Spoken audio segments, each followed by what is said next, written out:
Hey Paul, hey girls. I've had some problems with my new laptop that the microphone doesn't work, and I got new headphones, but they're also not working. So I thought I will record this video for you on my cell phone, and I'm going to read the story off of my laptop. I'm sitting at James and Ethel Gray Park. It's 5:45 in the evening, so the sun's going to go down pretty quickly, but I'm going to try and finish a chapter or two before I leave.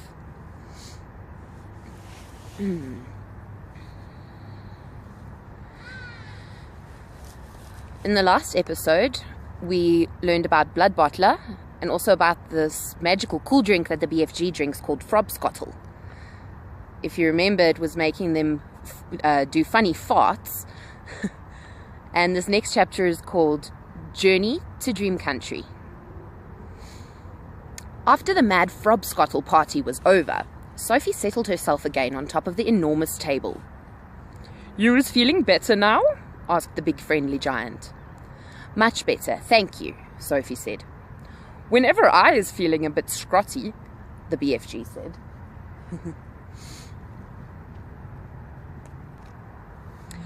"A few bottles of Frobskottel is always making me hopscotchy again."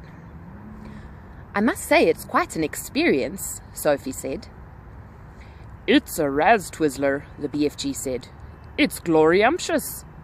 He turned away and strode across the cave and picked up his dream-catching net. "I is galloping off now," he said, "to catch some more wopsy-whiffling dreams for my collection. I is doing this every day without missing. Is you wishing to come with me?" "Not me, thank you very much," Sophie said. "Not with those other giants lurking outside." "I is snuggling you very cozy into the pocket of my waistcoat," the BFG said. "Then no one is seeing you." Before Sophie could protest, he had picked her up off the table and popped her into the waistcoat pocket. There was plenty of room in there. "Is you wishing for a little hole to peep out from?" he asked her.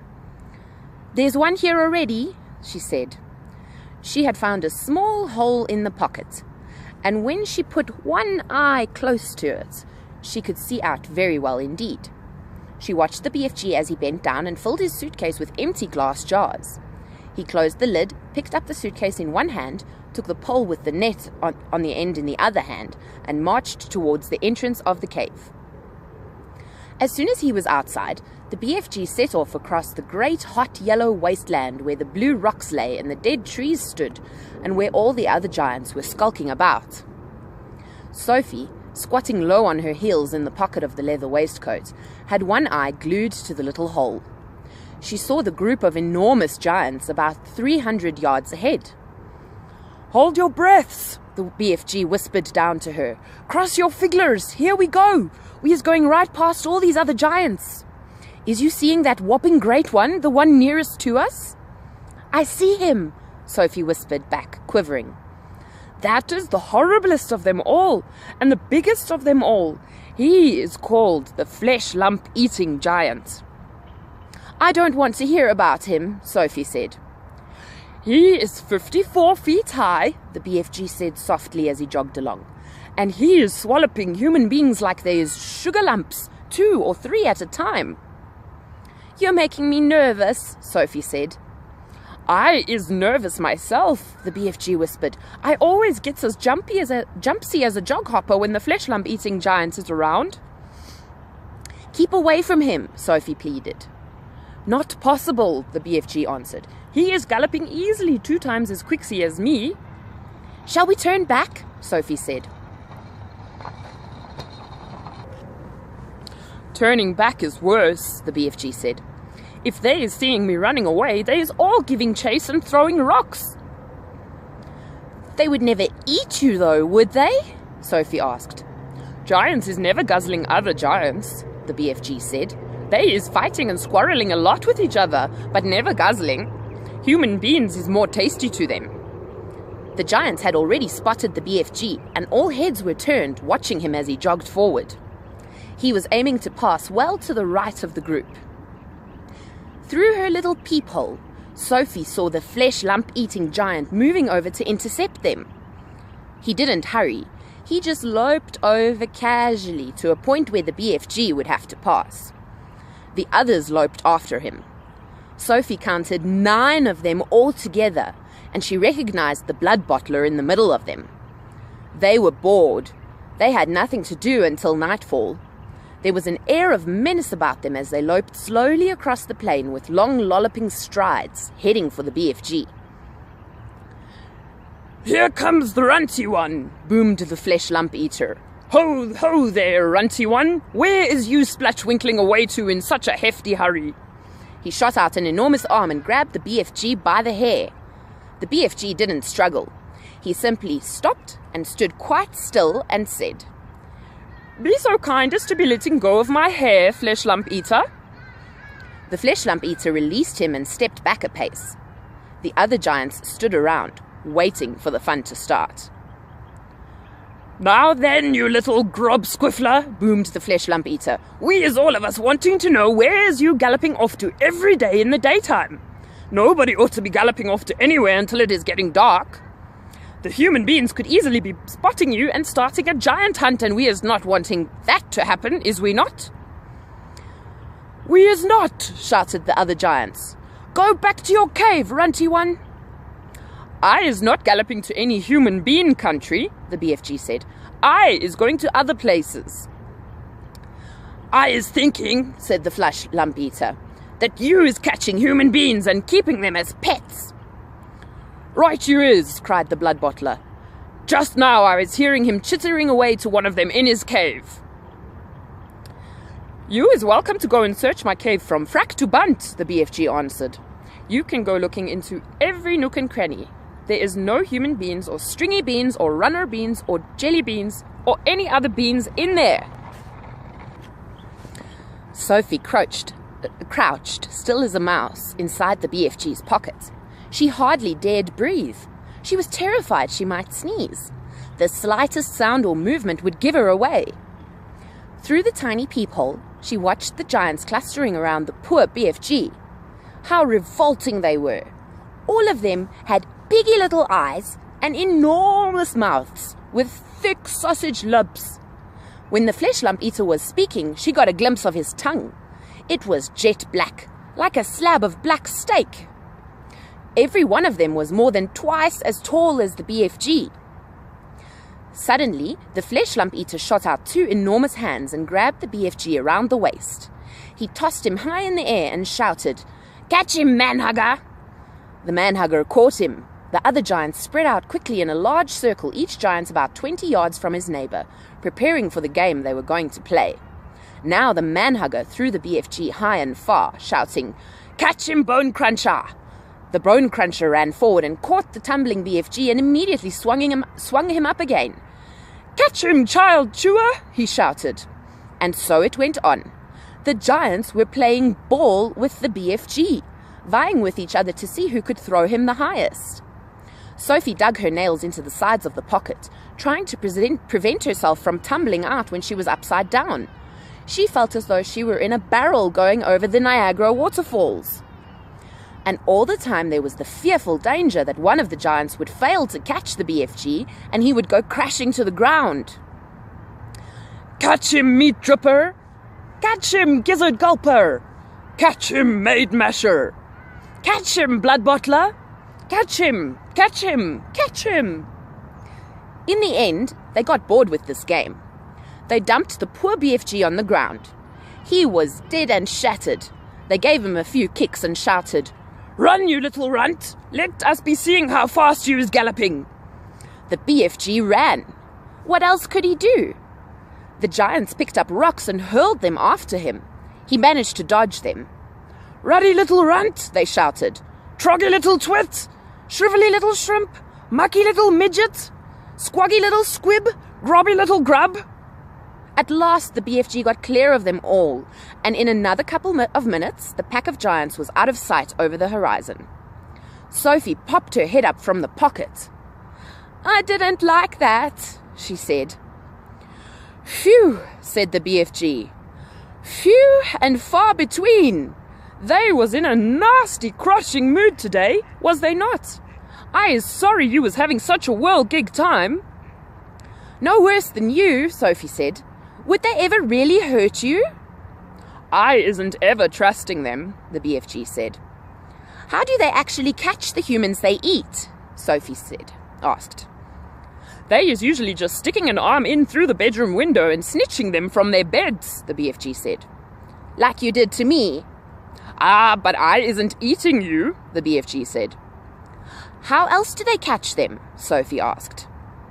Sometimes, the BFG said, they is swimming in from the sea like fishies with only their heads showing above the water, and then out comes a big hairy hand and grabbles someone off the beach. Children as well? Often chidlers, the BFG said. Little chidlers who is building sandcastles on the beach. That is who the swimming ones are after. Little chidlers is not so tough to eat as old grandmama, so says the child-chewing giant. As they talked, the BFG was galloping fast over the land. Sophie was standing right up in his waistcoat pocket now and holding onto the edge with both hands.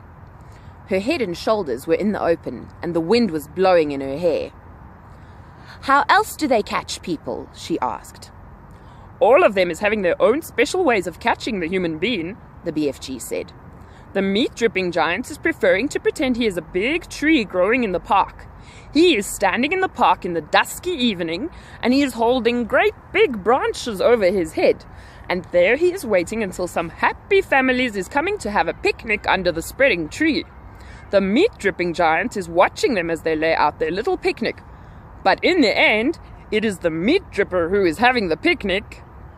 It is too awful, Sophie cried. The gizzard-gulping giant is a city lover, the BFG went on. The gizzard-gulper is lying high up between the roofs of houses in the big cities. He is lying there snuggy as a sniggler and watching the human beings walking on the street below. And when he sees one that looks like it has a whoopsie good flavor, he grabs it. He is simply reaching down and snatching it off the street like a monkey taking a nut. He says it's nice to be able to pick and choose what you is having for your supper. He says it is like choosing from a menu. Don't people see him doing it? Sophie asked. Never is they seeing him. Do not forget it is dusky dark at this time. Also, the gizzard gulper has a very fast arm. His arm is going up and down quicker than Squinkers. But if all these people are disappearing every night, surely there's some sort of an outcry, Sophie said. The world is a whopping big place, the BFG said. It has 100 different countries. The giants is clever. They is careful not to be skedaddling off to the same country too often. They is always switch fiddling around. Even so, Sophie said. Do not forget, the BFG said, that human beings is disappearing everywhere all the time, even without the giants is guzzling them up. Human beings is killing each other much quicker than the giants is doing it. But they don't eat each other, Sophie said. Giants isn't eating each other either, the BFG said. Nor is giants killing each other. Giants is not very lovely, but they is not killing each other. Nor is crocodile dillies killing other crocodile dillies. Nor is pussycats killing pussycats. They kill mice, Sophie said. Ah, but they is not killing their own kind, the BFG said. Human beings is the only animals that is killing their own kind. Don't poisonous snakes kill each other? Sophie asked. She was searching desperately for another creature that behaved as badly as a human. Even poisonous snakes is never killing each other, the BFG said. Nor is the most fearsome creatures like tigers and rhinoceroses. None of them is ever killing their own kind. Has you ever thought about that? Sophie kept silent. I is not understanding human beings at all, the BFG said. You is a human being, and you is saying it is grizzling and horrigust for giants to be eating human beings. Right or left? Right, Sophie said. But human beings is squishing each other all the time, the BFG said. They is shooting guns and going up in aeroplanes to drop their bombs on each other's heads every week. Human beings is always killing other human beings. He was right. Of course he was right, and Sophie knew it. She was beginning to wonder whether humans were actually any better than giants. Even so, she said, defending her own race. I think it's rotten that those foul giants should go off every night to eat humans. Humans have never done them any harm." "That is what the little piggywig is saying every day," the BFG answered. "He is saying I has never done any harm to the human being, so why should he be eating me?" "Oh dear," Sophie said. "The human beings is making rules to suit themselves," the BFG went on. "But the rules they is making do not suit the little piggywiggies. Am I right or left?" "Right," Sophie said. "Giants is also making rules. Their rules is not suiting the human beings. Everybody is making his own rules to suit himself." "But you don't like it that those beastly giants are eating humans every night, do you?" Sophie asked. "I do not," the BFG answered firmly. "One right is not making two lefts. Is you quite cozy down there in my pocket?" "I'm fine," Sophie said. Then, suddenly, once again, the BFG went into that magical top gear of his. He began hurtling forward with phenomenal leaps. His speed was unbelievable. The landscape became blurred, and again Sophie had to duck down out of the whistling gale force wind to save her head from being blown off her shoulders. She crouched in the pocket and listened to the wind screaming past. It came knifing in through the tiny peephole in the pocket and whooshed around her like a hurricane. But this time the BFG didn't stay in top gear long. It seemed as though he had some barrier to cross, a vast mountain perhaps, or an ocean or a great desert. But having crossed it, he once again slowed down to his normal gallop, and Sophie was able to pop her head up and look out once more at the view. She noticed immediately that they were now in an altogether paler country. The sun had disappeared above a film of vapor. The air was becoming cooler every minute. The land was flat and treeless, and there seemed to be no color in it at all. Every minute the mist became thicker, the air became colder still, and everything became paler and paler, until soon there was nothing but grey and white all around them. They were in a country of swirling mists and ghostly vapors. There was some sort of grass underfoot, but it was not green. It was ashy grey. There was no sign of a living creature and no sound at all except for the soft thud of the BFG's footsteps as he hurtled on through the fog. Suddenly he stopped. "We is here at last," he announced. He bent down and lifted Sophie from his pocket and put her on the ground. She was still in her nightie and her feet were bare. She shivered and stared around at the swirling mists and ghostly vapors. "Where are we?" she asked. "We is in dream country," the BFG said. "This is where all dreams is beginning." That's the end of the chapter for today. The next chapter is called Dream Catching, so we're going to learn how the giants and Sophie catch some dreams together and what happens next. I might come back here tomorrow because it's getting a bit dark now, so see you next time. Love you, Evie, love you, Tilly, and love you, Paul. Bye.